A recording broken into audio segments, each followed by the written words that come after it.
Hai semuanya, perkenalkan nama saya Anggita Ika Maharani dari kelas 11 IPS 3 dan hari ini saya akan mempresentasikan materi tentang kelompok sosial di masyarakat.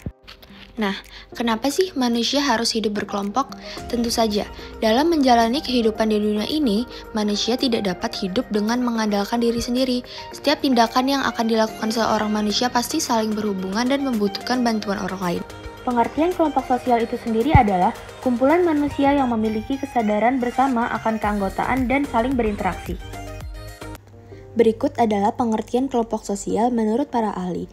Yang pertama adalah George Homans. Menurutnya, kelompok sosial adalah suatu kumpulan individu yang melakukan kegiatan, interaksi, dan memiliki perasaan untuk membentuk suatu keseluruhan yang terorganisasi dan berhubungan dengan timbal balik. Yang kedua ada Hendro Puspito. Menurutnya, kelompok sosial adalah suatu kumpulan nyata dan teratur dari individu yang melaksanakan perannya secara berhubungan untuk mencapai tujuan bersama. Yang ketiga adalah Wilahuki. Menurutnya, kelompok sosial adalah suatu unit yang terdiri dari 2 orang atau lebih yang saling berkomunikasi dan berinteraksi. Yang keempat adalah menurut Joseph S. Rouchek. Menurutnya, kelompok sosial adalah suatu kelompok yang meliputi 2 manusia atau lebih yang diantara mereka terdapat pola interaksi yang dapat dipahami oleh orang lain atau anggotanya dengan keseluruhan. Yang kelima adalah menurut Giddens.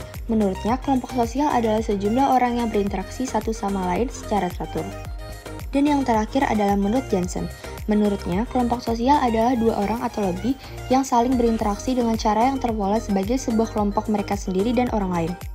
Berikutnya adalah syarat-syarat terbentuknya kelompok sosial. Yang pertama, setiap kelompok menyadari bahwa ia merupakan bagian dari kelompoknya. Yang kedua, setiap anggota memiliki kesamaan latar belakang ataupun karakteristik. Dan yang ketiga, terdapat struktur, norma, dan pola perilaku. Selanjutnya adalah tipe-tipe kelompok sosial menurut Durkheim, Tonis, Coley, dan Sumner. Lanjut ke bagian berikutnya, yaitu bentuk kelompok sosial.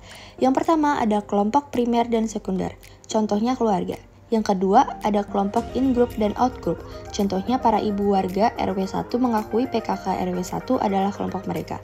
Yang ketiga kelompok formal dan non-formal, contohnya negara dan teman dekat. Yang keempat adalah paguyuban, contohnya kelompok arisan keluarga.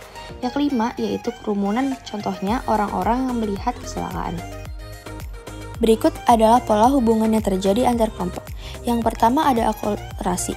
Akulturasi merupakan sebuah bentuk terjadinya kedua macam bentuk kelompok yang pada sebuah ras dan kemudian akan mulai melakukan tindakan berbau dan juga berpadu.